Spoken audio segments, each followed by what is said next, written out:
ทยุรับฟัง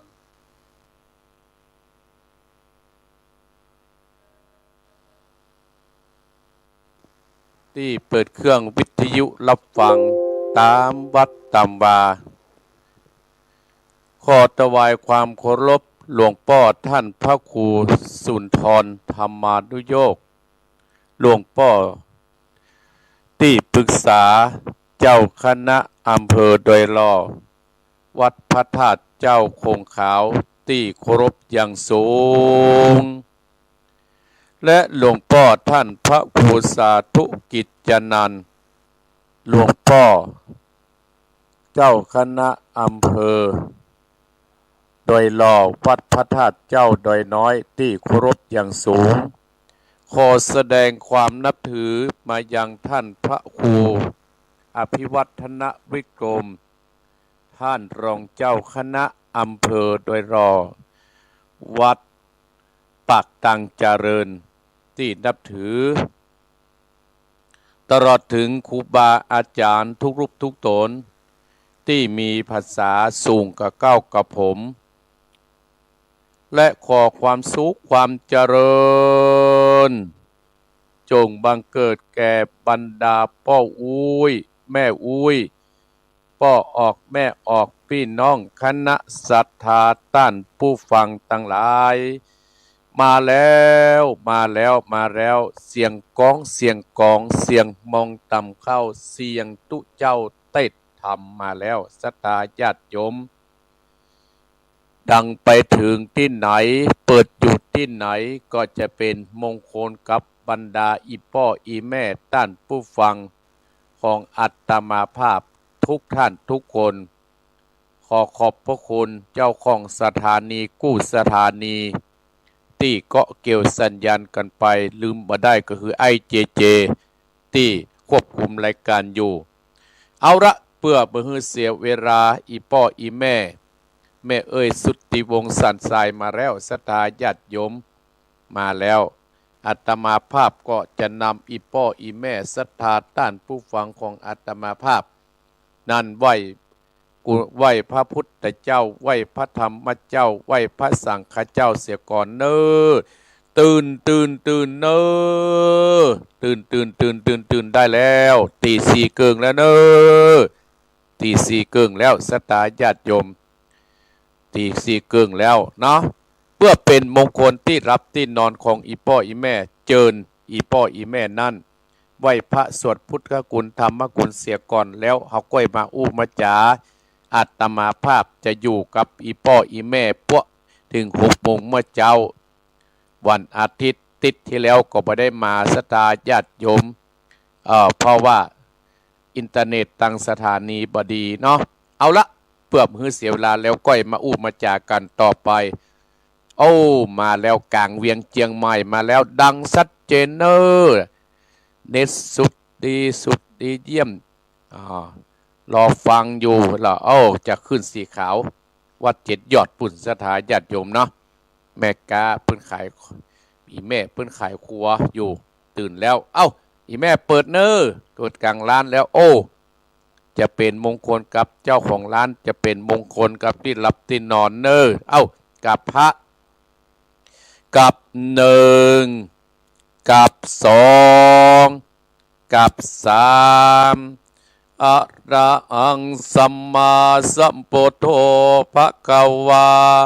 พุทธังภะคะวันตังอภิวาเทมิกาบสวากขาโตภะคะวะตาธัมโมธัมมังนัมมัสสามิกาบสุมบัติปันโนภะคะวะโตสาวกสังโฆสังฆังนะมามิกับ1กับ2กับ3ต่อไปเข้าไหวพระพุทธเจ้าพระธรรมเจ้าต่อไปนะโมตัสสะภะคะวะโตอะระหะโตสัมมาสัมพุทธัสสะนะโมตัสสะภะคะวะโต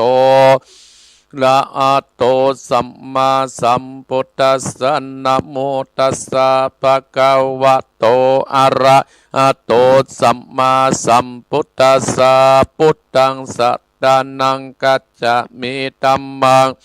ละนังกัจจามิสังฆังสรณังกัจจามิโตติยัมปิพุทธังสรณังกัจจามิโตติยัมปิธัมมังสรณังกัจจามิโตติยัมปิสังฆังสรณังกัจจามิตติยัมปิพุทธังสรณังกัจจามิตติยัมปิธัมมังสรณังกัจจามิตติยัมปิสังฆังสรณังกัจจามิอิติปิโสภะคะวะอะระหังสัมมาสัมพุทโธวิจจาจารณะสัมปันโนสุขโตกเวโตอนุตตโตปุติสัตตมัสสัตตติสัตตติวัมมนุสัตตังพุทโธภะคะวะติสวะคะโตภะคะวะตาธัมโมสันติติโกอาการิโกเอหิปัสจิโกโอปันนะยิโกปัจจตังเวทิตาโปวินโยอิติสุปฏิปันโนปังกังวัตโตสาวกสังโฆอุนจุมปฏิปันโนภะคะวะโตสาวกสังโฆญาญาปฏิปันโนภะคะวะโตสาวกสังโฆสามีจิปฏิปันโนภะคะวะโตสาวกสังโฆญาติตังตันเดโปติตายุกันนิอัตตาปุเตสาปุกะระเอสาภะคะวะโตสาวกสังโฆอาหุนยโยปะอุนยโยตกิจนยโยอัญชาติการติโยอนุตตรังปุญญเกตังโลกัสสาติสาธุสาธุสาธุพระปัญญาปัตตมีสัมติตัสสาธุพระปัญญาปัตตมีวัดแวดล้อมวิริยาปัตตมีอ้อมล้อมระวังดีศีลปัตตมีบางออกดาบเมตตาปัตตมีปัปเปตังปืนตานาปัตตมีก็เป็นเบียงสัจจะปัตตมีเวทระวังดีเป็นไม่เต้าคันติปัตตมีกลายเป็นออกดาบบังนาไม้และปืนไฟอาทิตตานาปัตละเมพระปับไปจุแห่งแกงแรงปับหมู่มันปีสังไปเปตุกตะเวเตดังโตรณีอัศจรรย์ซื้อเหมือนปันอยู่กวางน้ำนาตีกวางตอกกวางแตกตีฟองนานองนานอกเป็นเกาตอกดอกไม้มาปุจจาปะเกณฑ์ใจสัตตันปะพุทธังเลยจุงมาไปโปรดจุงมาอนุญาตโปรดปุกาเตดิรีแม่ทอดนีออกมาดิดม้อยผมอยู่กลางตาดจังไรขัดขังอาสับพ้นดินพ้นนำนาทีลงพระปายก็อับตับเต้าปะยามานเอาปุ่นกัวกับยกมือต้นหัวใส่กาผู้คานี้ชื่อว่าเป็นลูกศิษย์พระพุทธเจ้าตนมีบนสมปันอันมากพระพุทธเจ้าจริงตั้งพระปัญญาปัตตมีไว้เก้าจานตั้งไว้ตั้งหน้าก็ได้เก้าจานตั้งไว้ตั้งหลังก็ได้เก้าจานตั้งแต่หัวถึงตีนก็ได้เก้าจานตั้งแต่ตีนถึงหัวก็ได้เก้าจานเส้นว่าทุกปืนจักมาเสมอเหมือนปนเส้นก็จักบอกมากระได้ข้าพเจ้าก็ได้ไว้ว่าพุทธกุณังธรรมกุณังสังฆกุณังพุทธอินตาธรรมอินตาสังฆอินตาสะแม่ตอตัดนี้ผู้อยู่เดือดน้ำอยู่กำแผ่นดินการกาลเนกเกิดเถิง คุณพระปิตาคุณพระบรรดาคุณครูบาอาจารย์คุณพระเจ้าเจ้าตั้งสามประการคือคุณพระพุทธังคุณพระธรรมังคุณพระสังฆังคุณแดดคุณฝนคุณน้ำคุณลมคุณกุราชเจ้าก็ดีคุณพระเจ้าตนเผาวัดนาก็ดีคุณนางอุตราก็ดีคุณพระปัจเจเจ้าก็ดีคุณแม่ทอดดัดนี้เจ้าก็ดีจุงมารักษากำนาและกำลังยังตนตัวเองข้าพเจ้าและท่านผู้ฟังและเจ้าของสถานีกู้สถานีในวันนี้ยามนี้จิมเดเตอร์พุทโธพุทธังรักษาธัมโมธัมมังรักษาสังโฆหังรักษาพุทโธพุทธังอัตละหังธัมโมธัมมังอัตละหังสังโฆสังฆังอัตละหังพุทโธพุทธังกันอาธัมโมมังกันนาสังโฆสังฆังกันนาพุทโธโภคธรรมังปิสังฆังมิตรอายุวันโนสุขังพลังสาธุสาธุอมติปสะมังสะดับเทียนกาวัดวาลุกเป็นเปลวไปสะดีกันใจกูเตียนนี้ปรับเมืองปีมาจุดเดาเบาเก้นจินปาปรับจินมา101ภาษากูก็ปรับใจตันตื่นฟ้าเดือดนาแผ่นดินเกาลินกูก็เป็นน้ำเก้ากลางกูก็เป็นเม็ดน้ำใหญ่ก็จักออกไปตัวหัวปีตายไปลิ้นกูก็เป็นดับเทียนกาปรับไตฟ้ากูเตียงประกวดสังอมสหปัตโตมังสวะหายอมเป็ดจะรำเป็นดินดำไว้วาดสายตาพิกาดกับนีละคนดีตูไว้ที่นี้อย่าเอาตัวมูตันตั้งผีมันและผีเขนผียักษ์ผีเย็นหยัดได้มาไกลผียักษ์ไล่จุงนิปันตั้งกุมปันยักษ์ไล่อันต้องเตียวไพ่ฮืดหนีไปสวะหายสาธุสาธุดูกาลาอันว่าภัยยะตั้งไหลประกันต่างๆนานาเป็นต้นว่าไฟไม่ก็ดีไฟอันเจ็บใครได้เป็นพญาธิก็ดีอุปปัตตวากลางอนมักคือคนและสัตว์ได้เจ็บได้ป่วยได้เสียเขาเสียของเสียเงินเสียทองจากภัยทั้งหลายบัดนี้จากใดถอดถอนไปแล้วตั้งแต่นี้เป็นต้นไปขอ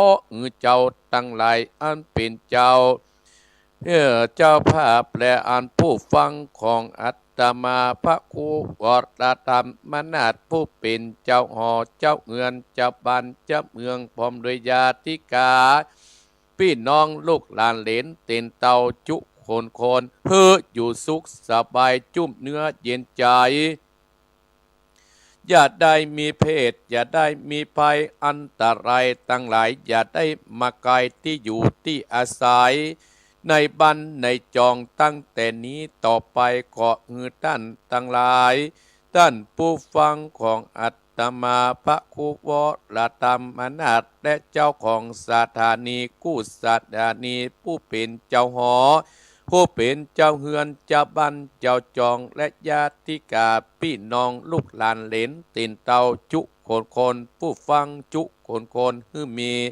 อายุมันยืนยาวควรยืนมีโจกมั่งมีตุ้นเตานั้นจุงจากมีเที่ยงแต่ดีสัพปิติโยวิวัสสันโตสัพพะโลโกวินาศสันโตมาเตภวัตวันตรายโยสุขีติกายุโกภวะอภิวาทนาสีริสานิจังอุตตาปัจจายโนจัตตะโดธัมมาวัฏตันติอายุวันโนสุขังพระลังเอาละศรัทธาญาติโยมกับ1กับ2กับ3ศรัทธาญาติโยมเนาะวันนี้นับว่าเป็นวันอาทิตย์ตรงกับวันที่17เดือนพฤษภาคมพ.ศ. 2569 ตรงกับเดือนเก้าขึ้น1 ค่ำพ่ำว่าเป็นวันอาทิตย์วันนี้ศรัทธาญาติโยมวันนี้วันที่17แล้วนะเดือนพฤษภาพศ2569แล้วศรัทธาญาติโยมอีพ่ออีแม่ลองกึดเตอะศรัทธาญาติโยมก้าปีใหม่เมืองเนี่ยผ่านไปยกไปเดือน9แล้วทุกคนทุกท่านก็ผ่านพ้นชีวิตผ่านหูผ่านตามานับว่าอีพ่ออีแม่ท่านผู้ฟังของอาตมาภาพเนี่ยเป็นคนมีบุญเนอะได้หูได้หันได้ยินได้ฟังอย่างวันนี้อีพ่ออีแม่ศรัทธาท่านผู้ฟังแม่จันเพนคำโพธาก็ดีแม่นงรักพี่ทองจาก็ดีที่ตื่นขึ้นมาฟังอาตมาภาพนับว่าเป็นคนมีบุญแห่งคนหนึ่งแล้วได้ยินได้ฟังได้หูได้หันได้ไปสร้างบุญสร้างบารมีกันเกิดที่กู้แห่งอย่างเมื่อ2-3 วันที่ผ่านมาเนี่ยศรัทธาญาติโยมที่วัดพุทธศรีคีรีนะเปิ้นก็มีงานบุญงานทำบุญอายุครบ60 ปีของท่านอาจารย์วรรณชัยอีพ่ออีแม่กันโลกันไปโอ้คนนักหนาปาปั้นศรัทธาญาติโยมจันทาเข้ามาพอแล้วจันทากองมุนอีพ่ออีแม่ศรัทธาญาติโยมเขาได้หูเขาได้หันเขาได้ยินได้ฟังหรออย่างอันนี้อาตมาภาพก็จะมีงานบุญประกาศฮือศรัทธาญาติโยมซึ่งเพิ่นทางคณะสงฆ์อำเภอแม่แจ่มอำเภอแม่แจ่มขอเชิญร่วมทำบุญทอดพระป่าสามัคคีวันญาณเกยรติคุณล้ำลึกเพื่อสมทบทุนกองทุนการศึกษาจัดซื้ออุปกรณ์ต่างๆจัดจ้างบุคลากรวัตถุคุณภัณฑ์ทางการศึกษาของโรงเรียนแม่แจ่มปริยัติธรรมขอว่าของแม่แจ่มปริยัติศึกษาที่วัดกูดตำบลจ้างเครื่องอำเภอแม่แจ่มจังหวัดเชียงใหม่วันที่24ตรงกับพศ2569เดือน9ขึ้น8 ค่ำเวลา 15 นาฬิกาศรัทธาญาติโยมหรือว่าบ่าย 3 โมงกำหนดการนั่นศรัทธาญาติโยมคือวันอาทิตย์ที่24เดือนพฤษภาคมพศ2569เดือน9เหนือขึ้น8 ค่ำเวลา 9 โมงคณะครูและนักเรียนคณะกรรมการศึกษาคณะผู้ปกครองนักเรียนก็ตกแต่งองค์พระป่าสามัคคี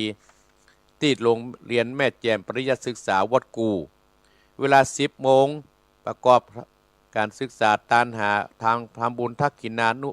ปทานกิจทอดพระปังสกุลอุทิศบุญกุศลผู้มีอุปถัมภ์โรงเรียนหรืออุทิศบุญกุศลให้กับพระครูยานกิจคุณอดีตเจ้าคณะอำเภอแม่แจ่มเนื้อศรัทธาญาติโยมเวลา 13ก็จะตกแต่งดาแห่ต้นพระป่าหน้าวัดกูเข้าสู่โรงเรียนปริยัติศึกษาวัดกูต่อไปเวลา13-14เนี่ยก็จะถวายศรัทธาญาติโยมโอกาสนี้ก็เรียนเชิญศรัทธาญาติโยมอำเภอแม่แจ่มเน้ออำเภอแม่แจ่มที่ฟังอาตมาภาพไปได้ตื่นแล้วกันเนาะพอฟังสถานีวัดบุผารามศรัทธาญาติโยมก็เชิญไปร่วมทำบุญเน้ออาตมาภาพคงจะไปได้ไปร่วมแต่คงจะโอนไปร่วมทำบุญกับเปิ้นเพื่อการศึกษาเปิ้นก็ให้อาตมาภาพนะเป็นคณะกรรมการ ฝ่ายสงฆ์บนไว้หรอก็มีอาตมาภาพคนหนึ่งศรัทธาญาติองค์หนึ่งพระครูวรธรรมนาถเจ้าคณะตำบลสันติสุขมีพระครูกัลยาณปาโมทย์แหมนอดอพระครูมานัทสุทธิกรแหมอาจารย์ว่าจะหลายคนศรัทธาญาติโยมจะหลายตนหลายองค์อยู่เพราะฉะนั้นก็เรียนเชิญเนยอีพ่ออีแม่ไปร่วมทำบุญที่วัดบุพารามก็ได้หรือว่าไปร่วมทำบุญที่ท่านประหลัดอุทัยก็ดีเนอะก็ที่ไหนก็ได้ศรัทธาญาติโยมที่อยู่ที่ทางแม่แจ่มปุ่นไปร่วมทำบุญที่ท่านประหลัดอุทัยอภิวัตวโนผู้อำนวยการโรงเรียนแม่แจ่มปริยัติศึกษาเนอะอันนี้อาตมาภาพก็เชิญชวนศรัทธาญาติโยมพิกุลเนอะจะมาตั้งโรงทานก็ได้ในวันที่29เนี่ยอันนี้ก็เชิญชวนศรัทธาญาติโยมที่วัดหนองเหียงเนอะอีพ่ออีแม่ศรัทธาท่านผู้ฟังอาตมาภาพขออนุโมทนากับศรัทธาญาติโยม ก็ไม่มีแม่อานงแม่สาวรักษ์แม่สีทรแม่ต้อยจอมตองโยมสมพรรัตนังป่าเมือดตื่นแล้วเนาะตื่นเน้อโยมสมพรก็ร่วมทำบุญอัตมาภาพในงานประเพณีส่งน้ำพระธาตุวันที่29โยมกันจานะก็โยมกันยาจานะบันตงเซลโยมกันยาจานะบันตงเซลโยมนิมาพรแปงน้อยบ้านกาดแม่วางนี่เพื่ออลงทานมาโยมแม่แจ่มจันทร์สีร้อมบ้านส้มปล่อยอันนี้เพื่อก็จะมาร่วมโยมประนอมเกาะคาบ้านปักกอกนี่ก็จะเอาลงทานมาบ้านเกาะคาบ้านปักกอกอำเภอเกาะคาจังหวัดลำปางป้อกำนันพรชัยกิแรเนี่ยศรัทธาญาติโยมเพราะว่าวัดหนองเหียงจะมีงานประเพณีกับตรงกับวันที่29แล้วตอนอาตมาภาพจะทำบุญเวลาบ่าย2แห่พระธาตุตอนเจ้าเนี่ยเหมือนตอนเจ้าอาตมาภาพมีงานบวชศรัทธาญาติโยมงานนี้มีซอไอสุวิทย์เมืองฝางแห่เพื่อได้ฟังได้ชมกันศรัทธาญาติโยมฟังแห่จนจบจนใกล้ก่อนแล้วฟังซอจนใกล้ก่อนกินข้าวตอนเพิ่นมีลงทานกินเต็มที่ศรัทธาญาติโยมโยมแม่โยมแม่จันเพนกับบัดจำเป็นมาแอลเนอร์อันนี้อีแม่โยมแม่จันเพนเพิ่นส่งข้อความมาศรัทธาญาติโยมสาธุโยมแม่จันเพนคำพุราเจ้าของหอพักไผ่ไปตั้งเวียนลูกหลานก็ไปพักหั่นพักเดือน1 เดือนพักก่อนสิ้นเดือนมากระจายนอกศรัทธาญาติโยมไปตกลงราคากันเองแม่ทองคำที่วงคำแปลว่าคนจะมาแอลนี่งานจะหลายแล้วเนี่ยอนุโมทนานะแม่เนอก็งานจะเริ่ม2 โมงแต่ถ้ามาเมื่อเช้านี่ก็มานั่งฟังซอมางานเป๊กนะงานเป๊กงานบวชที่วัดหนองเหียงเพราะว่ามีตึงซอมีตึงแห่ศรัทธาญาติโยมทุกทั้งกินทุกทั้งการอาตมาภาพภูมิใจเนอศรัทธาญาติโยมอีพ่ออีแม่เนี่ยอย่างโยมแม่อานงแม่สาวรักษ์แม่สินทรแม่ต้อยจอมตองโยมสมพรรัตนังป่าเมือดเนี่ย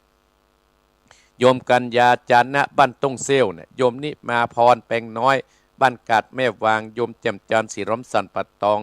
โยมปานนอมเนี่ยบ้านปักกอกอำเภอเกาะคาป้อกำนันพรชัยแก่เปิ้นก็จะมาเป็นเกียรติเป็นสีให้กับวัดหนองเหียงศรัทธาญาติโยมอาตมาภาพจะเอิ้นกับพี่พ่ออีแม่ก็สงสารเพราะว่างานมันนักเศรษฐกิจก็บ่ดีศรัทธาญาติโยมแต่ยังแม่จันเพนคำโพธานี่เป็นโยมอุปถัมภ์วัดหนองเหียงตั้งแต่วัดหนองเหียงมีสักอย่างและศรัทธาญาติโยมโยมพ่อสิทธัตถ์แม่วาสนาเนี่ยพ่อสิทธัตถ์วาสนาอำเภอสมตองบ้านต้นเห็นหลวงอนุโมทนาเนอปอเนออนุโมทนากับแม่วาสนาที่ว่าจะมาร่วมเป็นเจ้าภาพมามีเป็นเจ้าภาพกับมือ10นี้มากินลงทานตุการศรัทธาญาติโยมเนาะมาร่วมบุญกาตมาภาพขึ้นจัวหัวเขาว่าตะกี้ศรัทธาญาติโยมเฮาเป็นคนมีบุญที่เฮาได้ยินได้ฟังได้หูได้หานได้ยินได้ฟังนะครับเป็นคนมีบุญศรัทธาญาติโยมอนุโมทนาสาธุเลยเนาะศรัทธาญาติโยมจะตี 5แล้วเนอติดที่แล้วก็ได้มาศรัทธาญาติโยมตี 5ก็ไม่ได้มาวันนี้มาแล้วเอาเต็มที่บัดเสี่ยง6 โมงตึงบัดย่างเนอสิ่งที่อีพ่ออีแม่ตื่นขึ้นมาแล้วศรัทธาญาติโยมสิ่งที่อีพ่ออีแม่จะควรยึดไว้สิ่งที่อีพ่ออีแม่ที่ควรยึดไว้นั่นน่ะอีพ่ออีแม่ชอบห้วยพระเหรออาตมาภาพมีพระ3 องค์เนอะเอาห้วยองค์ใดองค์หนึ่งหรือว่าจะห้วยจะแขวนตึง3 องค์ยิ่งดีเนอะสิ่งที่อีพ่ออีแม่ที่จะแขวนเอาห้วยคอนะจะห้อยถึง3 องค์ก็ดีพระพุทธพระธรรมพระสงฆ์เนาะถ้าอย่าห้อยองค์เดียวก็ได้พระที่พ่ออีแม่ที่ควรจะพกพาพระองค์ที่พ่ออีแม่ที่ควรจะเอาห้อยคอแขวนคอนั่นคืออย่างศรัทธาญาติโยมพระองค์นี้คือพระยายาม ทุกคนเราเกิดมาแล้วมันมีความว่าพระยายามนะชีวิตก่อบัเจริญนะศรัทธาญาติโยมที่ควรพกควรพาควรเอาแขวนคอนั่นคือพระยายามอันนี้เอาแขวนเอาไปเอาพกไปหั่นเอาพกไปนี่ชีวิตก็จะเจริญรุ่งเรืองเหมือนกับแม่ อาจารย์เพนคำโพธาเนี่ยเปิ้นมีความพยายามสร้างบุญสร้างกุศลเนี่ยมันเป็นบุญเป็นกุศลกับจมจูอุดหนุนตัวเฮากับเหมือนกับโยมสมพรรัตนังสร้างบุญสร้างกุศลไปกุฏิไปเช่นมาที่วัดหนองเหียงที่เดียวสตาญาติโยมกันนกพิชัยนาแหมเนี่ยสถาญาติโยมเนาะที่อยู่เมืองฝางเนี่ยโอ้ปุ่นไปแบบปุ้นสถาญาติโยมบนดอยปุ่นเนี่ยมันเป็นบุญของปุ่นนะสถาญาติโยมถ้าห้ามมีเสียงนะเขาจะบ่รู้จักกันยังไงเนี่ยสถาญาติโยมเนาะพระที่เขาจะพกนั่นคือพระยายามพระที่เขาจะเอาบ่ควรปรามาสบ่ควรปรามาสพลาดเพ้อว่าหั่นว่านี่นั่นก็คือพระรัตนตรัยถ้าเอาแคว้นอยู่ในจิตในใจว่าโอ้เอาตึงปรามาสถ้าตึงแบบนี้ละนั่นก็คือพระรัตนตรัยพระพุทธพระธรรมพระสงฆ์ศรัทธาญาติโยมพระที่เขาจะเอาแขวนไว้อยู่ในใจเอาแขวนไว้บนคอเขานั้นคืออะไรอย่างพระคุณโคนศรัทธาญาติโยมตกน้ำบาไหลตกไฟตึงไหม ตกน้ำบาไหลตกไฟตึงไหมอีพ่ออีแม่ศรัทธาญาติโยมพระที่เขาจะเอาไว้ในจิตในใจนั่นคือพระคุณโคนคนเราเกิดมาแล้วจะต้องมี พระคุณอยู่ในจิตในใจอัตมาภาพเนี่ยห้ำหายถึงวันก็ตั้งสถานีวิทยุกู้สถานีสถาญาติโยมมีเป็นพระคุณกับอัตมาภาพอย่างยิ่งครูบาอาจารย์ที่จักจวนอัตมาภาพเข้ามาก็คือท่านพระครูพิวัฒนวิกรมเป็นโคนป่าอัตมาภาพมาสถาญาติโยมส่งเสริมอัตมาภาพวัดหนองเฮงเจริญปัจจุบันโยมแม่จิรพันธ์โมป้อวันนั้นกับไปโยมกนกพิชัยนากับปอยสถาญาติโยมปุ่นปล่อยเป็นคนบุญมดสถาญาติโยมเนาะอนุโมทนาเนอแม่เนอโยมรัชนีฟองคำป้อเนี่ยตื่นมาฟังประกาศไปแล้วสถาญาติโยมสิ่งที่อีป้ออีแม่เนี่ย หาซื้อบ่ได้สิ่งที่พ่อหาแม่ซื้อบ่ได้นั่นคืออย่างสถาญาติโยมหาซื้อบ่ได้นะไปหาซื้อเตอะตามตุบกัดก็มีตามเซเว่นก็มามีนั่นก็คือความดีศรัทธาญาติโยมเฮามีเงินเป็นนักศรัทธาญาติโยมเฮาก็บ่สามารถที่จะไปซื้อได้แต่เฮาปัจจัยตัวตนเฮาทำมันตึงทำบ่ได้นั่นคือความดีศรัทธาญาติโยมไปหาซื้อโอ้กูขอซื้อความดีหน่อยนะ100 บาท200 บาท10,000 บาทมันดื่มได้ศรัทธาญาติโยมถ้ามาสร้างคนเดียวที่สิ่งที่เราหนีบ่ได้นั่นคืออย่างศรัทธาญาติโยมจะหนีไปอยู่ในบนดอยกระตามจะหนีไปอยู่บนเกาะกระตามไปหนีไปอยู่ที่ไหนกระตามหนีที่ไหนบ่ได้หนีนี่เงินล้านนี่นะนี่เงินทกสเนี่ยยังป้นนะอีพ่ออีแม่แต่อีพ่ออีแม่ที่หนีบ่ป้นนั่นคือหนีบ่ได้นั่นคือความตายศรัทธาญาติโยมคือความตายเนี่ยภัยถึงหนีบ่ป้นทุกคนเนี่ยจะต้องประสบจบเจอกันคู่คนบอกว่าในอำเภอบอกว่าผู้ว่าบอกว่าตุเจ้าบอกว่าพระน้อยขายมบอกว่าปู่อาจารย์ป้อหลวงนายกสอทอเจอมดหนีบ่ป้นนั่นก็คือความตายพุทธเจ้าเลยตรัสบอกว่าคนเฮาหนีบ่ป้นนะศรัทธาญาติโยมมีดังต่อไปนี้เป็นว่าชราธรรมมหิชรังอนัตติโตเรามีความแก่เป็นธรรมดาเราจะร่วงพ้นความแก่ไปบ่ได้พยาธิธรรมมหิพยาถิงอนัตติโตเป็นว่าเราจะหนีความนี้บ่ได้ศรัทธาทุกคนเขาจะต้องเจอเป็นพยาธิก็ดีเป็นอันยังก็ดีปัสสาวะก็ดีนี่ถึงบ่ป้นท้ายที่สุดเนี่ยเตี้ยตมาภาพนั่นน่ะนี่บ่ป้นก็คือมรณะธรรมมหิมรณังอนัตติโตเรามีความตายเป็นธรรมดาเราจะล่วงพ้นความตายไปบ่ได้มันหนีเพ้นสักคนแม้แต่องค์พระสัมมาสัมพุทธเจ้าเฮาก็หนีบ่พ้นสิ่งที่เฮาหนีบ่พ้นแล้วเฮาจะแย่งได้ศรัทธาญาติโยมก็ยังอีพ่ออีแม่ต้านผู้ฟังขึ้นสีขาวเฮาเนี่ยที่ปากันไปสร้างบุญสร้างกุศลสร้างห่อข้าว เอาเป็นเสบียงไว้กินในภายภาคหน้าสถาญาติโยมขนาดเฮาจะตายเปิ้นอย่าห่อเข้าเป็น100ห่อใส่ถุงเฮาไปเพื่ออย่างเอาไปสร้างบุญสร้างกุศลตั้งหน้าสถาญาติโยมเพื่อเฮาไปเจออย่างเนี้ยคนเฮาน่ะเกิดมาแล้วก็ต้องกินก็ต้องอยู่กันคู่คนเฮาก็จะปากันสร้างบุญสร้างกุศล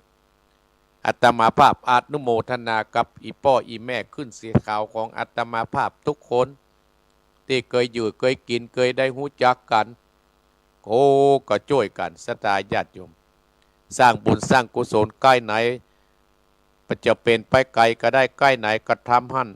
สร้างที่ไหนก็ดีสร้างในหมู่บ้านเฮาก็ดีสร้างในวัดในวาก็ดีมันเป็นบุญเป็นกุศลพร้อมกับจะเป็นแบบอย่างให้กับลูกกับหลานให้เมื่อว่าสิ่งที่หนีบ่ได้ก็คือความตายสิ่งที่ใจแตนบ่ได้จะมีเงินเป็นร้อยเป็นล้านก็ใจแตนได้นั่นก็คือเวรกรรมอีพ่ออีแม่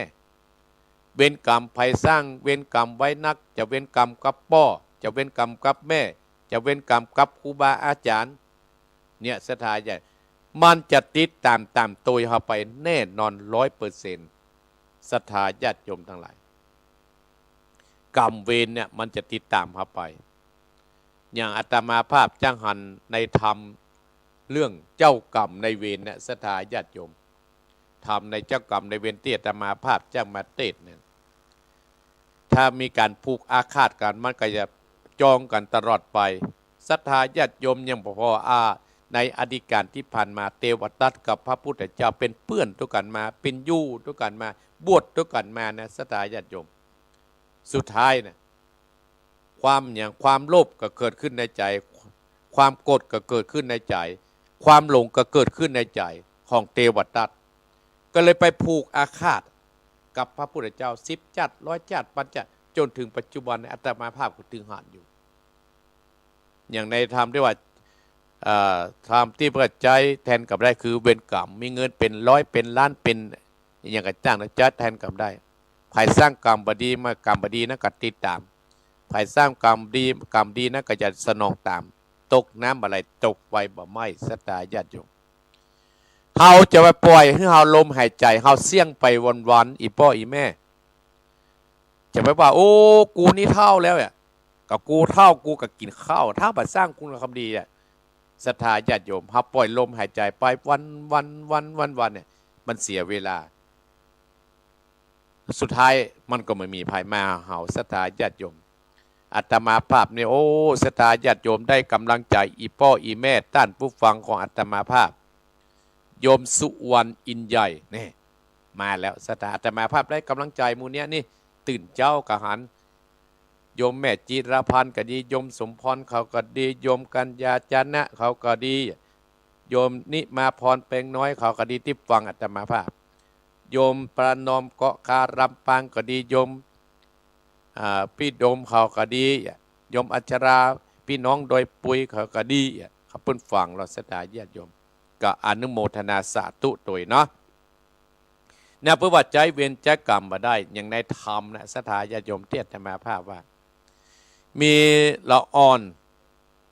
กู้หนึ่งศรัทธาญาติโยมอยู่กับพ่อกับแม่แปลงตุบอยู่ท้ายในสวนบุญถึงเวลาก็ครอบครัวเนี่ยมีควายเท่าตัวหนึ่งควายเผือกศรัทธาญาติโยมแล้ว2 คนเนี่ยพ่อแม่ก็ใจไปไถนาควายเท่าศรัทธาญาติโยมมันก็เท่าอยู่เหมือนกับคนเท่าเนี่ยกัน เอาไปไถนาควายก็กินหญ้าพ่องละอ่อน2 ตัวก็เอาไม้เคี่ยนโจรควายเผือกในศรัทธาญาติโยมเลือดห้ามศรัทธาญาติโยมโจรควายเผือกตัวเนี่ยผูกอาฆาตละอ่อน2 คนว่าพอกูได้เกิดมาเป็นมนุษย์เตอะกูจะเอาไม้เคี่ยนมึงเคี่ยนกูเหมือนมึงเคี่ยนกูอย่างเงี้ยศรัทธาญาติโยมโดยเวรกรรมอันอย่างมหูศรัทธาญาติโยมควายเผือกนี่ก็ทนไม้เคี่ยนบ่ไหวจนเลือดออกมาควายก็จะขาดจะตายและก็ผูกอาฆาตกับละอ่อน2 ตัวว่าขอกูได้เกิดมาเป็นโคนเตอะกูจะผูกอาฆาตกับเนี่ยขาดใจตายศรัทธาญาติโยมควายเผือกนี้ขาดจะตายผูกอาฆาตกับละอ่อน2 คนตายไปศรัทธาเกิดมาแห่มจันเป็นผู้ชูโชคศรัทธาญาติโยมสไปทงขาว ไปเสาะขอตันไปเลยผู้โชค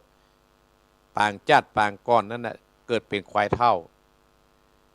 แฮมจ้านสถาญาติโยมละอ่อนคนน้อยน่ะดูแลพ่อแม่เอาเก้าเงือกินดูแลเมื่อเจ็บเมื่อไข้เกิดได้ไปเป็นลูกพญาเจ้าเมืองนะพระเวสสันดรแม่นางกันแหเนาะสถาญาติโยมเป็นลูกพญาเจ้าเมืองเป็นหลานพญาเจ้าเมืองแต่เมื่อเป็นลูกพญาเจ้าเมืองหลานพญาเจ้าเมืองกรรมก็ยังติดตามมาอยู่นะสถาญาติโยมกรรมแจ้มจัดยังติดตามมาแห่งสุดท้ายพระเวสสันดรกับภรรยาเพิ่นพี่นางกันหาก่อปากันไปสร้างบุญสร้างกุศลสถาญาติโยมไปอยู่ในแพะในป่าบนสุดท้ายผู้โชคเนี่ยก็เลยจะไปขอเอาชาลีกันหานะมาเป็นคนใจของนางอมิตตาที่ในธรรมที่สามเณรลักประเทศท่านเนาะเนี่ยอาตมาขึ้นจะได้แล้วฮะได้ละอ่อนจากพระเวสสันดรสถาญาติโยมไปขอมาเอาไม้เคี่ยนไม้ตีจนเลือดห้ามเนาะสถาญาติโยมเลือดห้ามโจรละอ่อนให้หาพ่อให้หาแม่เนี่ยในธรรมเนี่ยเจ้ากรรมในเวรสถาญาติสุดท้ายก็ลงพัดไปพดไปบ้านปู่ลุงนะอาเพื่อนเนาะเป็นปู่เพื่อนเนาะเนี่ยก็ได้ลูกหลานคืนมาสุดท้ายกับปู่โชคนะลืมคิงไปกินเกินต้องแตกต้มเนาะ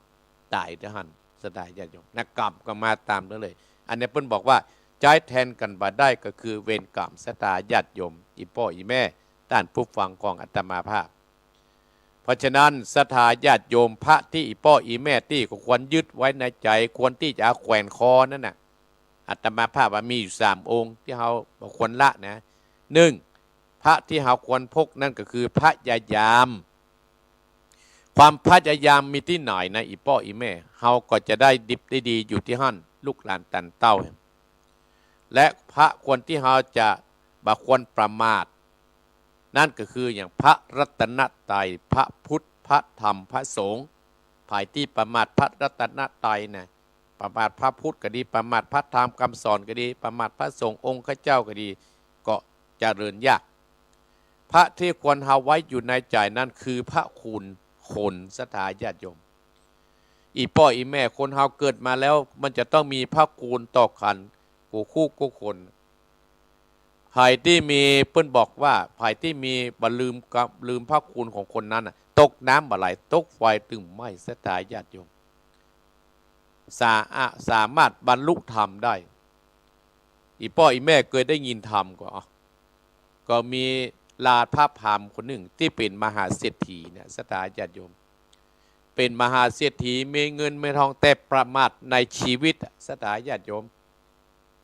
ประมาทในชีวิต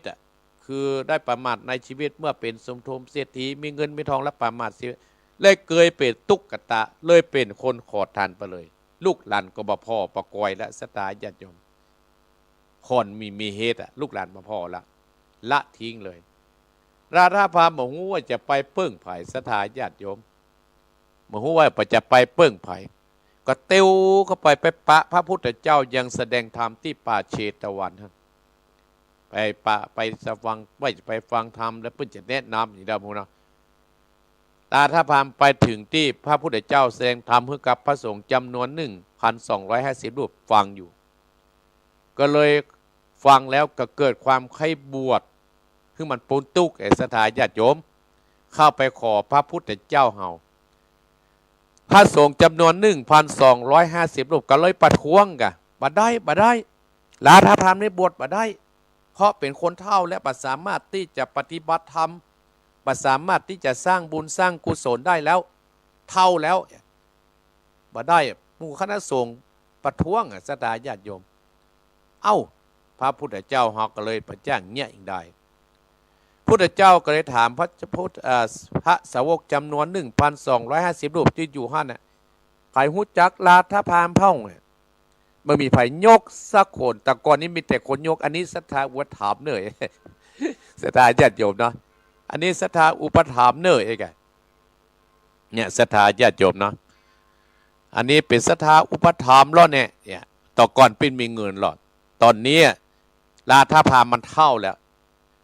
ประมาทในชีวิตศรัทธา มามีไผยกสักคนมีภาษาลิบุตรยกขึ้นสถาญาติโยมยกเพื่อขึ้นโอ้ผมขออาสาบวชลาทพามอุบาสกคนนี้คนเดียวพระพุทธเจ้าก็ถามว่าสารีบุตรทำไมท่านถึงจะบวชเพราะว่าพระสงฆ์จำนวนเนี่ยอยู่ในเนี่ย1ในเนี่ย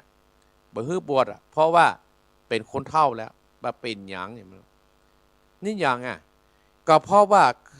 เก้ากับผมเนี่ยครั้งหนึ่งลาทพามเอาเข้าใส่บัตรทับพีเดียวปากเดียววันนั้น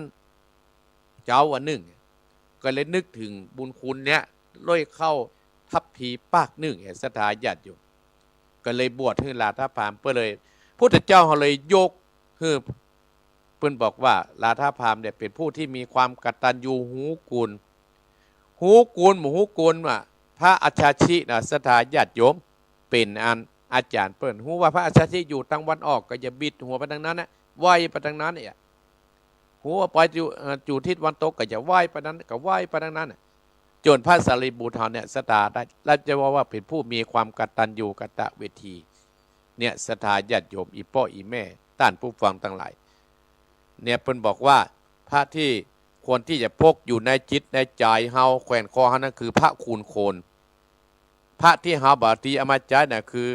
เฮาจะไปประมาทพระรัตนตรัย3ประการสิ่งที่พ่ออีแม่นั้นจะหาซื้อมาได้คือความดีหนีประป้นคือความตายใจแทนมาได้ก็คือเวรกรรมเตี้ยตมาภาพได้อู้แต่จี้มาศรัทธาญาติโยมเอาละตี5แล้วเนอศรัทธาญาติโยมวันนี้ก็ไปได้อยู่ศรัทธาญาติโยมเฮ้ยวันนี้ก็จะได้ไปปุ้นสารปีได้ไปอำเภอสารปีคืนพระพุธก็จะไปเตะธรรมที่บ้านห้วยน้ำขาวงานศพมันพวกนี้จะไปเตะธรรมแต่ปุ้นหมอศรัทธาญาติโยมคืนเว้นคืนนะศรัทธาญาติโยมโอ้ท่านอาจารย์ใบติกาพรชัยโสรโตมีโอกาสจะไปเนอท่านอาจารย์ท่านตะวันกลับมาแล้วเอาแล้วเนี่ยศรัทธาจะเตะธรรมเลยเนออีแม่โยมทั้งหลายโยมสมพรก็ตื่นและโยมแม่จันพลกลับมาแล้วโยมแจ่มจันกลับมาแล้วโยมปันน้อมกลับมาแล้วพ่อกำนันกลับมาแล้วตั้งอกตั้งใจสดับรับฟังพระธรรมเทศนาชื่อว่าพระธรรมคุณเนี่ยตะกี้เรื่องกูลประเดี๋ยวพระธรรมคุณมาเตะหมอสตาญาติโยมไหว้ธรรมเนออีพ่ออีแม่เนอไหว้ธรรมเนอกรรมโบราณเปิ้นนึงบอกว่ากินบ่ปอขอบ่ได้อมไว้บ่ได้ใหญ่กับบ้านกับเมืองลุ่งเรืองโลกใต้กรรมโบราณเปิ้นนึงบอกล่ะกินบ่ปอขอบ่ได้อมไว้บ่ได้ใหญ่กับบ้านกับเมืองลุ่งเรืองโลกใต้ก็เดี๋ยวจะมาอู้จาต่อไปตั้งอกตั้งใจฟังธรรมมันมีในธรรมนี่เนอะศรัทธาญาติโยมเนาะโยมยุบหินหอมมารามาแล้วตั้งใจไหว้ธรรมเนอปู่อาจารย์รัตนธรรมอัตมาภาพก็จะเทศธรรมแล้วเนอนะโมตัสสะปังกวะโตอะระหะโตสัมมาสัมพุทธัสสะ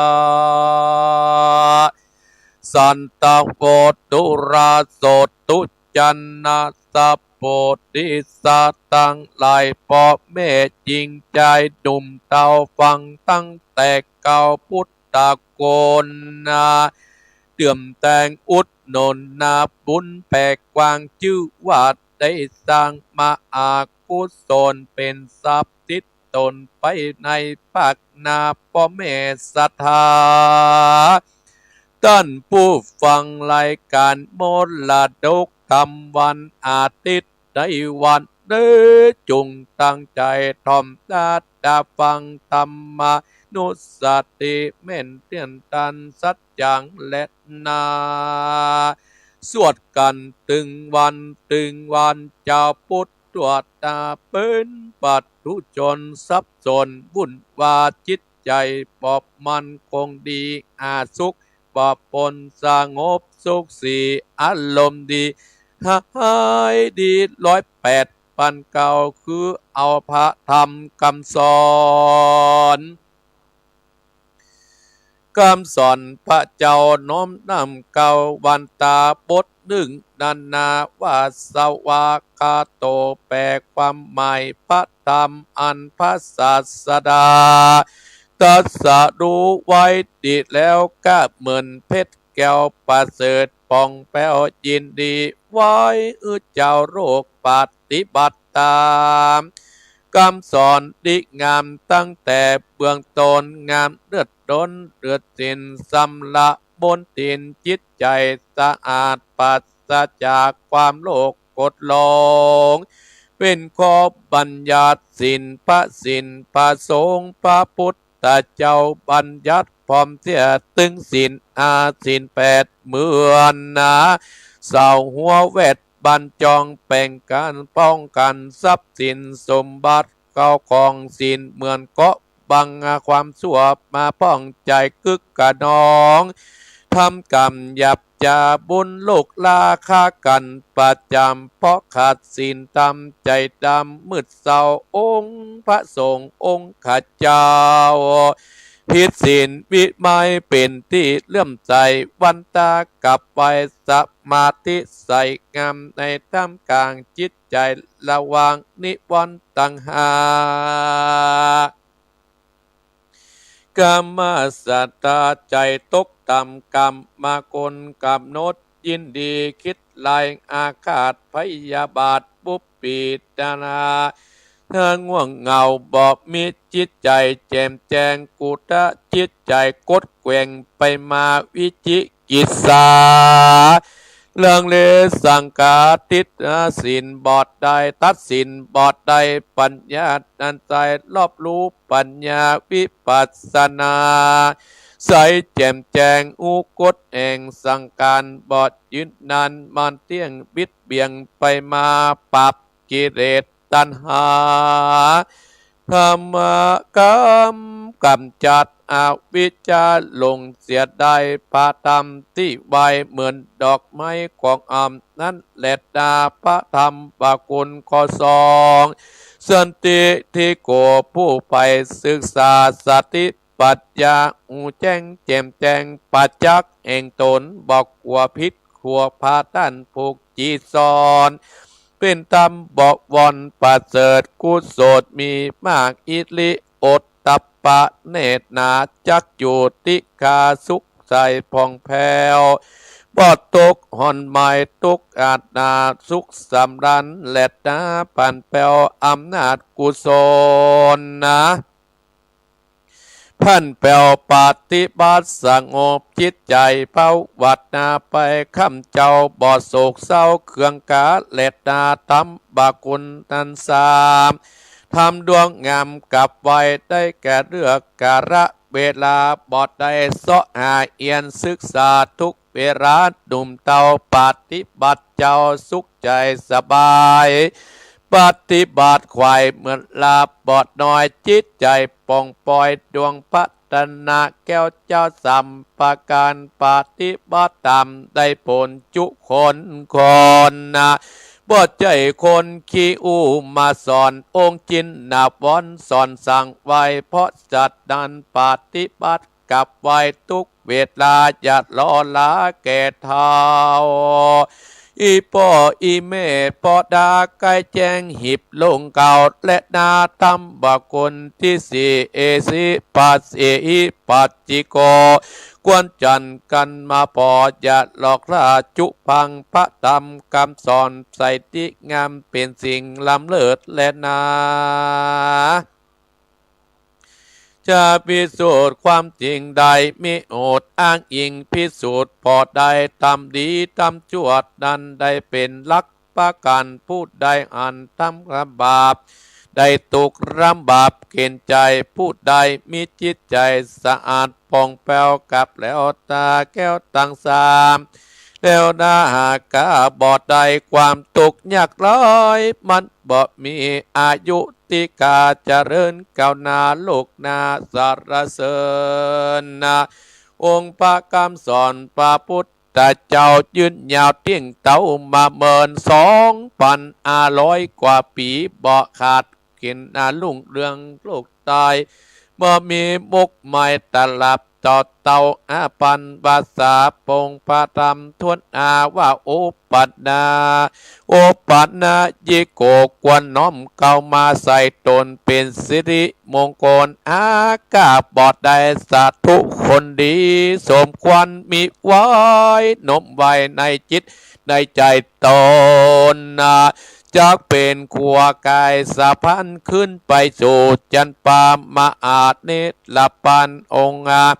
เป็นธรรมเหมือนสัพพกรรมรังควางขี่ข้ามมาอาสามุตตังสงสารจะพุทธเนาที่มีปัญญา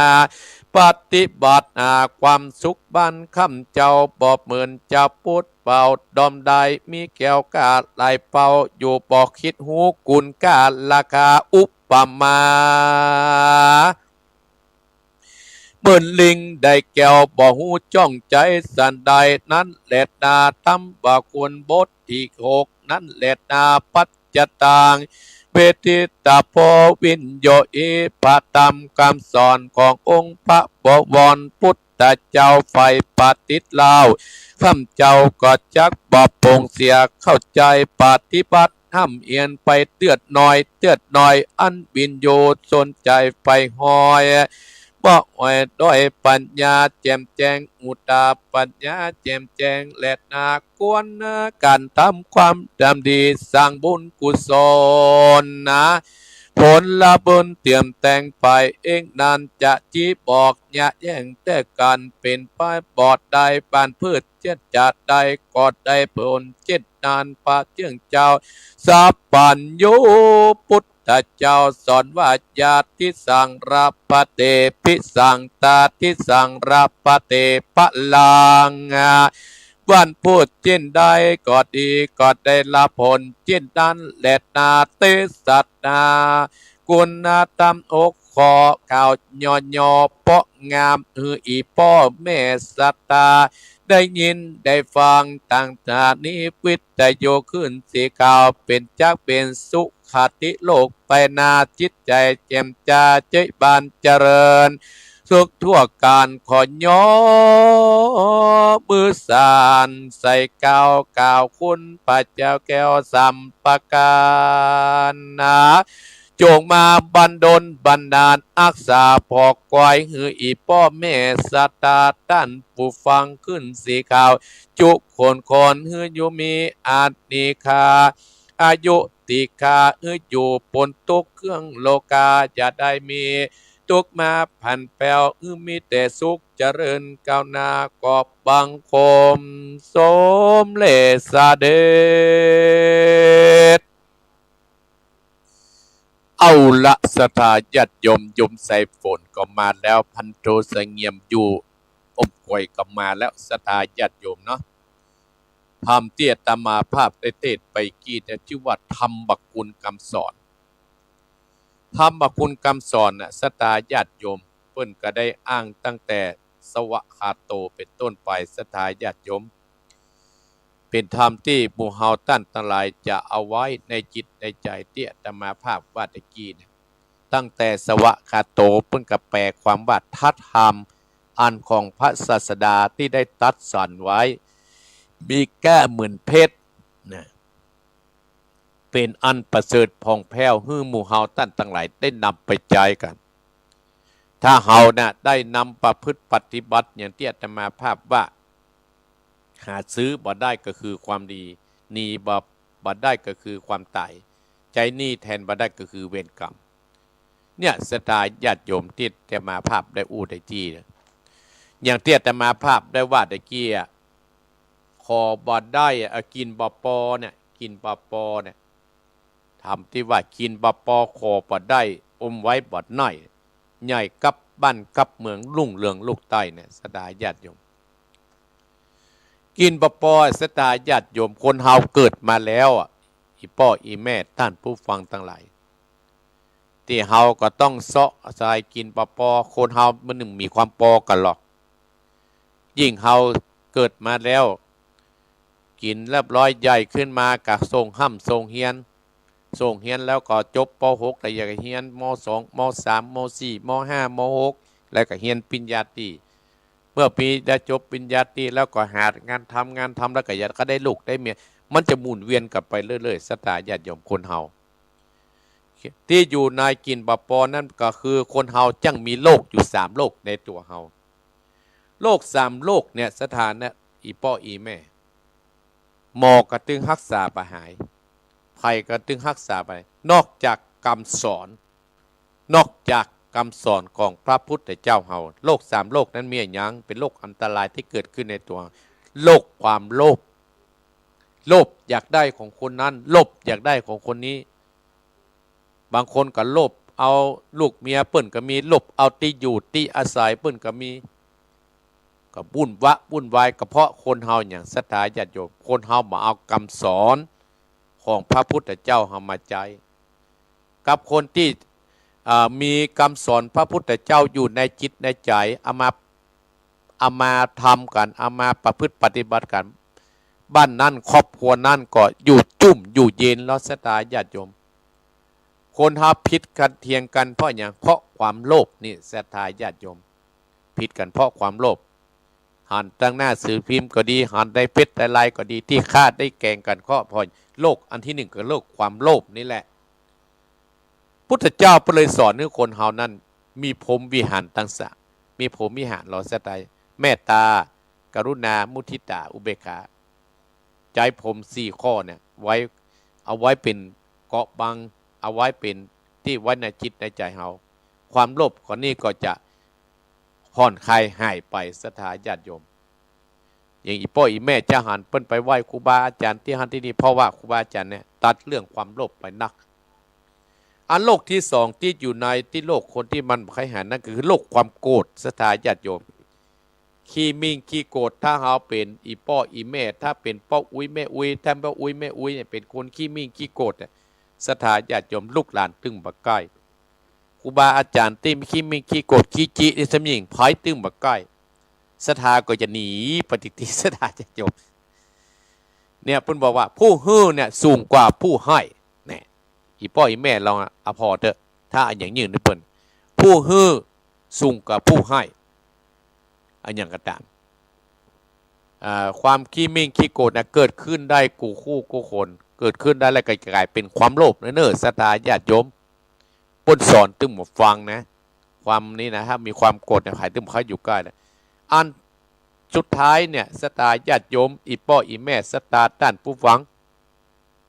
โลกที่3ก็คือความหลงจิตหลงใจคืนยากลงคิดลงใจเนี่ยเสียดายจังลงหนตางเนี่ยพอคืนได้อยู่บางคนก็ลงจิตลงใจไปตั้งหน้าติ๊กเสียดายญาติโยมลืมพ่อลืมแม่ลืมที่อยู่ที่อาศัยก็มีกึดใจให้ใจเติงว่าเสียดายญาติโยมปุ่นไปตอนที่เฮามามีอะไรสักอย่างว่ากึดและใครปีกมาแล้วปีกมากัดปีกมายากและแน่อีพ่ออีแม่เนาะลงจิตลงใจเนี่ยศรัทธาญาติโยมถ้าลงตางพอคืนได้กะอาตมาเตือบไปหันไปนี่หลงแค่ไว้รถเลยถ้าไปลงจิตลงใจนักแก่เนยอีพ่ออีแม่อันนี้ว่าเป็นหนึ่งว่าโลกที่เราเกิดขึ้นอยู่3โลกอันนั้นคือกินบปอเนี่ยศรัทธาญาติโยมขอบ่ได้ศรัทธาญาติโยมขอบ่ได้ก็คือเนี่ยที่อาตมาภาพว่าขอบ่ได้นั้นขอบ่ได้ก็คือคุณงามความดีให้จะไปขอคนนั้นโอ้ครับขี่ไปวัดบ่าฮาวขออบุญมหากรรมเนยตัวประธรรมไม่ได้แต่ศรัทธาญาติโยมเนี่ยขอบ่ได้อันเนี้ยบ่ขอตึ้งบ่ได้ภายคอเขาตึ้งบ่ได้เนี่ยเพราะฉะนั้นขอบ่ได้ก็คือความดีหาซื้อบ่ได้เราต้องสร้างคนดีหรือว่าขอบ่ได้คือบุญกุศลที่เราจะต้องสร้างเองไว้กินในภายหน้าเนี่ยมันขอก็ตึ้งบ่ได้อีพ่ออีแม่อย่าแต่มาภาพมาอยู่วัดเนี่ยถ้ามาสร้างมันตึ้งมาเป็นรูปเป็นรูปธรรมขึ้นศรัทธาญาติโยมมีแต่คิดแล้วก็ประทำมันก็มาสำเร็จศรัทธาญาติโยมเตี้ยอาตมาทำได้ก็เพราะว่ากองหนูเนี่ยอาตมาภาพเป็นทหารแนวหน้าหรอ อีพ่ออีแม่เป็นผู้ส่งเสบียงมันก็เลยไปตั้งหน้าบุกที่กะเนี่ยศรัทธาญาติโยมเนาะขอบ่ได้ก็คือความดีขอบ่ได้นี่นะข อมาได้ก็คือบุญกุศลขอคนอื่นมาได้เขาต้องสร้างเองอมไว้บ่อนในศรัทธาญาติโยมน้ำแข็งลิ้นศรัทธาญาติโยมมันเป็นปริศนาอมไว้บ่อนในก็คือปี้คือน้องออกท้องออกทัดกันมาต้องพ่อต้องแม่เดียวกันไอ้ยังใจง่ายก้าวปี้เต้าน้องศรัทธาญาติโยมบางคนเขาก็ลืมนะเป็นน้องได้โรยละลืมปี้ลืมน้องแหละบางแค่นี้แหละโอ้โยมแม่อนงเนอะสุศักดิ์วงตะเขียวอนุโมทนาที่ร่วมก้านน้ำแข็งร่วมยอดเนี่ยสุศักดิ์วงเทพอยู่กรุงเทพแม่อนงเพียรศีลมาแล้วเนี่ยกันเนี่ยมันยังจะใหญ่เต้าปี้เจ้าน้องบางคนก็ลืมปี้ลืมน้องศรัทธาญาติโยมจะไปลืมปี้ลืมน้องอาตมาภาพนี่บ่ลืมนะตึงบ่ลืมพูดก่อนยังหูจักกับเรียนหูจักอาตมากับปอยอยู่ศรัทธาญาติโยมวันพูกก็ได้ไก่ไปฮะวันฮือไก่ไปฮะกับปี้กับน้องเนี่ยศรัทธาญาติโยมเนี่ยอมไว้บ่ได้ใหญ่กับปั้นกับเมืองโดบางคนทะนงตัวนะกูเนี่ยโอ้กูเนี่ยเป็นพ่อกำนันกูเนี่ยเป็นนายกกูนี่เป็นตำรวจกูนี่เป็นผู้พันเนี่ยกูนี่เป็นทหารย่อยเลยใหญ่กับบ้านกับเมืองหาว่ามันใหญ่กับบ้านกับเมืองเนี่ยคือความตายศรัทธาญาติโยมความตายหนีปะป้นสักคนศรัทธามรณะธรรมมหิมรณังอนัตติโตเรามีความตายกันหนีความตายปะป้นกันสักคนเนี่ยความตายที่ใหญ่กับบ้านกับเมืองเมื่อเขาจะจากพวกนี้ไปเขาก็ต้องสร้างคุณงามความดีสร้างบ้านสร้างเมืองสร้างวัดสร้างวาสร้างกุศลสร้างครอบครัวของเขาเนี่ยฮือเฮาดีๆก่อนที่เขาจะตายไปพอจะตายไปแล้วละเป็นมห่วยน้อยจาสตาญาติโยมโยมแม่อนงเนยแม่โยมแม่สาวรักษ์กลับมาละเนี่ยสตาญาติโยมที่ว่าลุ่งเรืองโลกใต้นั่นคืออย่างอีป้ออีแม่บัดใจว่าไฟแจ้งเฮือกห้ามนะลุ่งเรืองได้คือกรรมสั่งสอนขององค์สมเด็จพระสัมมาสัมพุทธเจ้าเฮานั้นลุ่งเรืองโลกใต้สถาญาติโยมตึงบะ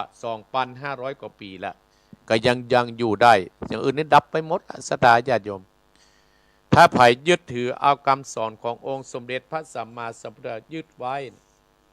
ทำไว้มาหึ่มได้หายไปที่ไหนเนี่ยสถาผู้นั้นก็จะเจริญรุ่งเรืองต่อไปเอาละสถาญาติโยมน้ำทำคำสอนจบตอนนี้ตี 5 เกิงแล้วเนอแจ้งแล้วนี่เดี๋ยวอาตมาภาพก็จะไปบิณฑบาตละที่กรปกลางเตียวไปกิโลนะสถาไปปิก2 กิโล4 กิโลไป2 มา 4 กิโลเท้าก็เริ่มรู้สึกก็มีอาการเตียวนักสถาญาติโยมเพราะว่าอยู่วัดก็เนี่ยการหยุดแต่ว่าทาสีสถาญาติโยมพี่น้องตายมาทาเพิ่นมาทำบุญฮือศรัทธาญาติโยมทำไปเตี้ยจะมาภาพถ้ามันยังมีลมหายใจก็สู้ไปเนาะแม่อนงเนาะแม่อนงแม่เสารักป้อพัดนึก็อนุโมทนาเอาละศรัทธาญาติโยมอาตมาภาพก็พอเบอร์โทรศัพท์ก็พร้อมเนาะแม่สีทรไผ่โทรมาท่าน082ขอโทษเด้อก็โทรมาเด้อสถาญาติโยมได้ก่อนอันนี้ที่หน่อยพูดนะจบไปละไม่รู้ไปละสถาญาติได้บอกเบอร์ได้082สถาญาติโยม082 885 7225บัดเข้าโทรศัพท์ก็ดีบัดเข้านี่เท่าดีละหั่นบัดดังหั่นมันดับมันเนี่ยมันบัดดังสถาโยเจริญพรฟังโอเจ้าแม่ไรเนอฟังแม่ลอยกะแม่ฟังแต่เก้ามาแล้วเนาะแม่ลายมาให้ดีข้าโอเจ้าหาเสียงบดีกะแม่ลายเนาะอนุโมทนาแม่ลายเนออันฟังทางวิทยุกะฟังทางอันโทรศัพท์เจริญพร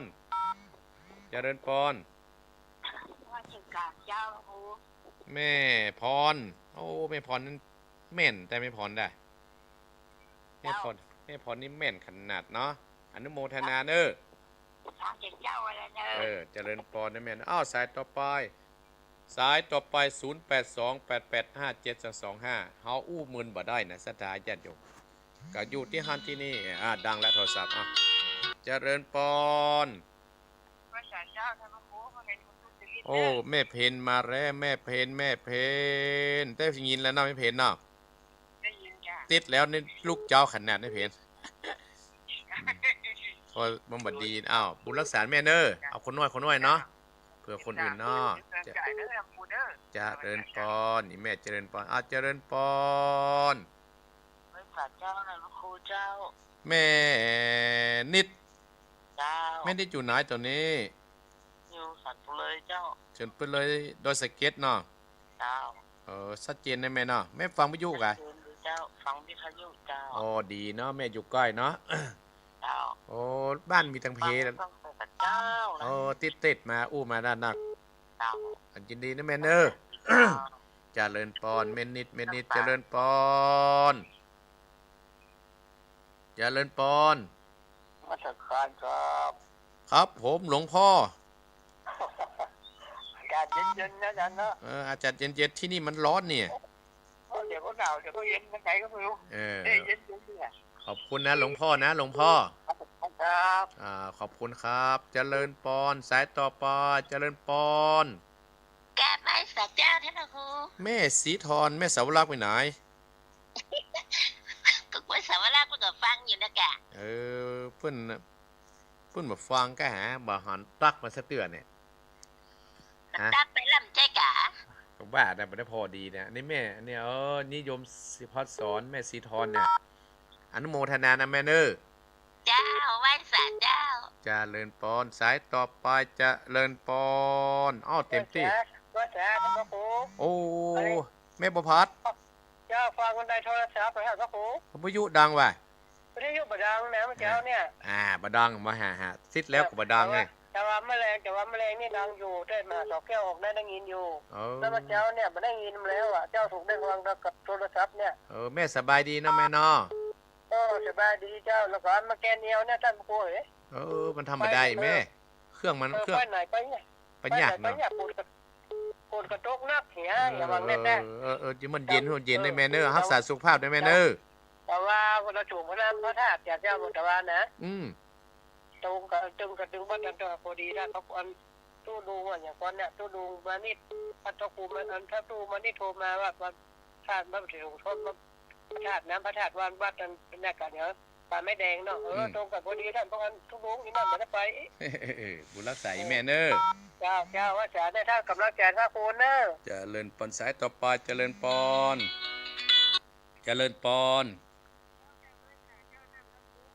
แม่ชุกเกี้ยมันศิลพรสิทธิ์เตี้ยมันห้องละปุ่นเด้อ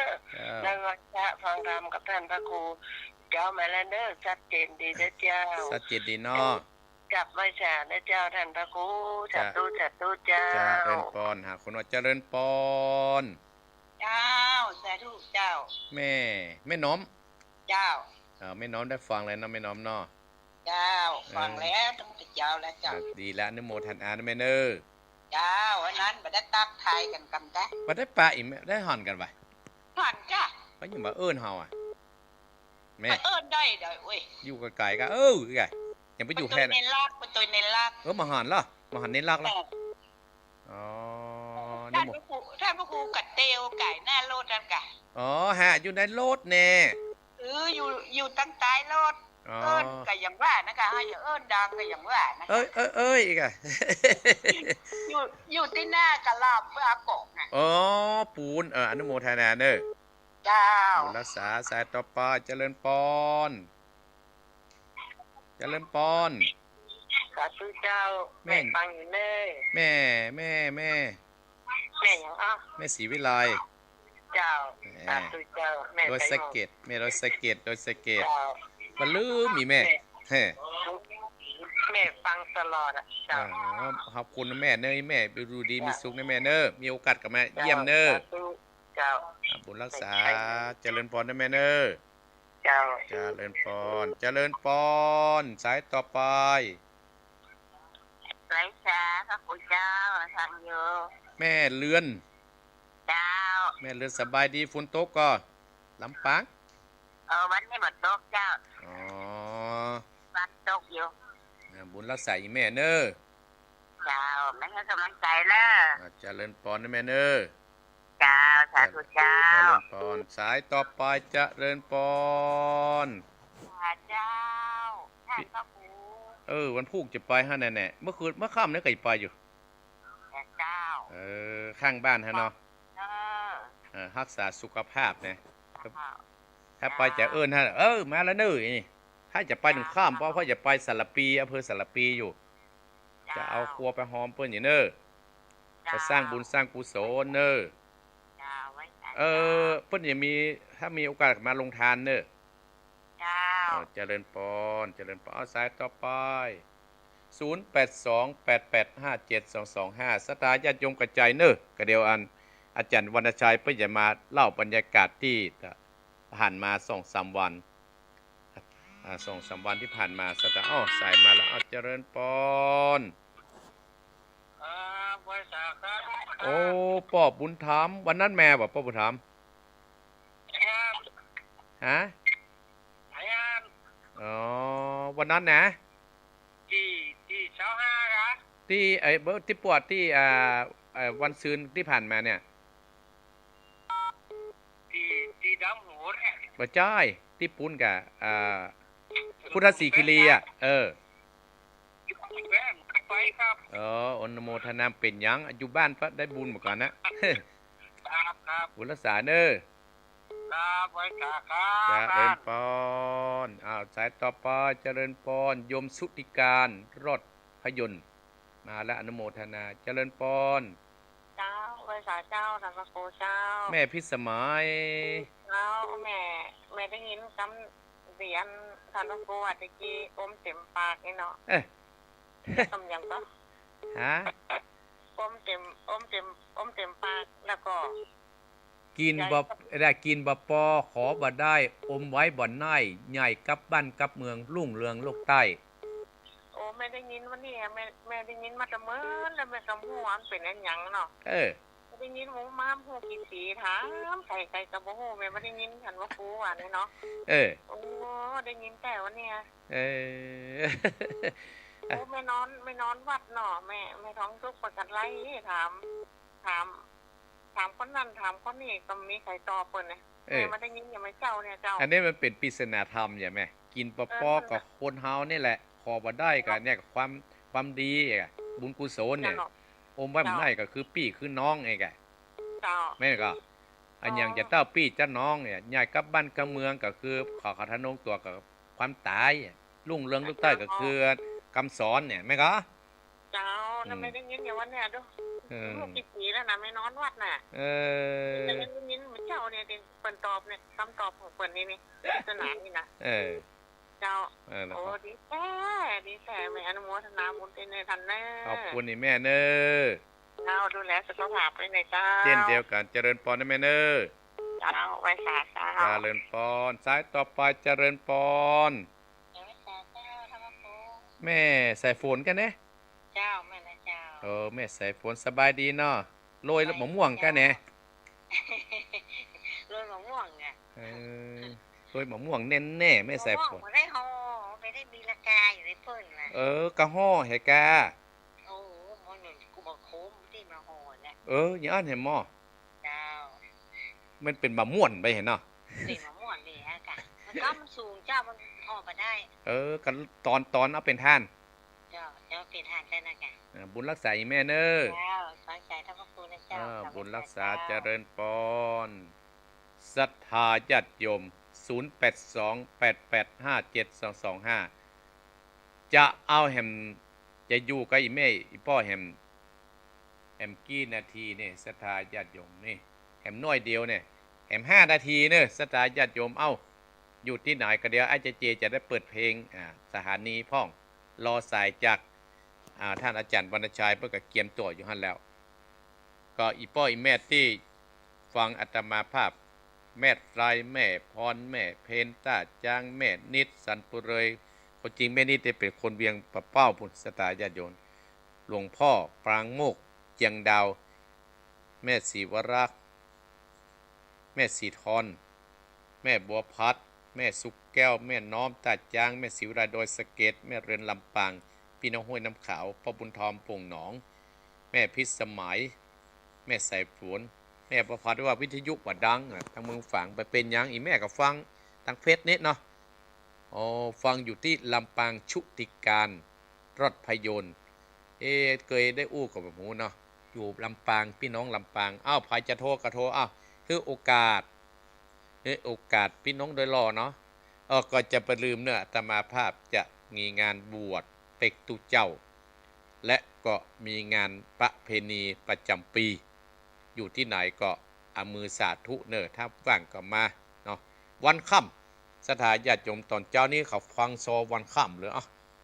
ว่า2 โมงว่าอาตมาภาพจะทำพิธีประเพณีส่งน้ำเนาะจะแห่ผ้าธาตุแห่ผ้าห่มผ้าธาตุตอนเจ้าก็ฟังทำไปฟังทำฟังซอไปฟังแห่ไปเอาเต็มอิ่มเลยมึนไม่จะมีเตื้องอาตมาภาพเนาะสถานญาติโยมเนาะเจริญปอนพระเจ้าท่านลูกผู้เจ้าแม่อย่างแม่ขมูลเจ้าแม่ขมูลมืนแล้วบ่ได้ยินนี่จ้าแต่ยมแม่ฟังท่านตลอดนะเจ้าพี่น้องเวียงเปิดเป้าแห่งตามไปเนี่ยเจ้าปัดนักโมทนากับอีแม่เนอแม่ขมูลเจ้าบุญรักษาอยู่ให้โทรหาแล้วตัดออกเลยรายการนี้ยุ่งเนอะยุ่งแต่นะอาตมาภาพก็บ่ได้อู้กับอีพ่ออีแม่ละใครจะโทรกันสัก2 สายแต่อาตมาภาพจะได้ล่ำลาและปั่นปอนนะ0828857225ข่าวเคความสุขมาท่านอนุโมทนาสาธุอายุวโนสุขังอ่านมาแล้วฮะจะจบแล้วเนี่ยเจริญปอนแม่จ๋าเจ้าท่านพระครูเจ้าแม่ยังแม่ไข่แก้ววงการเจ้าบ้านหมู่บ้านวันปีเจ้าฟังอยู่เน้อโทรกำลังใจเจ้าดีมากเลยแม่เน้อจ้าบุญรักษาบุญรักษาเจริญปอนแม่ไข่แก้ววงคำนี่กับฟังมือและสตาญาติโยมเอาแล้วเนาะสตาญาติโยมจะปิดโทรศัพท์เน้อจะปิดโทรศัพท์ปะโทก็จะปิดแล้วนะจะปิดโทรศัพท์เลยล่ำลาแล้วนะปะโทแล้วกะจะไปแล้วนะจะจบแล้วนะกินบ่ปอขอบ่ได้อมไว้บ่อนน่ายใหญ่กับบ้านกับเมืองลุ่งเรืองลูกใต้เน้อสตาญาติโยมสตาญาติโยมอาตมาภาพก็จะล่ำลาสตาญาติโยมจะก็เดี๋ยวอาจารย์วรรณชัยก็จะมาละสตาอาตมาภาพก็จะไปบิณฑบาตและสตาญาติโยมเนาะตั้งอกตั้งใจรับพรจากอาตมาภาพตี5:44 นาทีละสตาญาติโยมก็บางทีไอเจก็จะได้เปิดขอบคุณไอเจเนอะที่เกาะเกี่ยวสัญญาณหื้อนะกับท่านพระครูอภิวัฒนวิกรมท่านผอ.ขึ้นสีขาวของเฮาก็จะไปลืมเนอะศรัทธาญาติโยมงานร่วมทำบุญทอดพระป่าเพื่อสมทบกองทุนการศึกษาจัดซื้ออุปกรณ์จัดจ้างบุคลากรวัสดุทางการศึกษาของโรงเรียนแม่แจ่มปริยัติศึกษาวัดกู่จ้างเครื่องอำเภอแม่แจ่มวันอาทิตย์24เนอะเวลา 15:00 นเนอะอาตมาภาพก็จะได้ร่วมทำบุญอยู่ศรัทธาญาติโยมเนาะต่อไปนี่ศรัทธาญาติโยมทุกท่านทุกคนที่ฟังอาตมาภาพก็ขอบคุณศรัทธาที่โทรมาหาเนอะติดหน้าปะกันใหม่ศรัทธาญาติโยมติดหน้าปะกันใหม่ถ้ามีเวลาถ้าสถานีดีเน็ตดีก็จะปะกันเยอะๆอาตมาภาพตึมหนีละศรัทธาก็จะบันหนีละอาตมาภาพเนอะต่อไปตั้งอกตั้งใจฮับปอนเนอบุญกุศลคุ้มครองรักษาสัพปิติโยวิวัสสันตุสัพพะโรโคอินัสสันตุมาเตมตรายโยสุขีติคายุโกภวะอภิวาทนะสีริสะนิจังบุตตาปัจจายโนจัตตารโอตัมมาวัตตันติอายุวันโนสุขังปะลัง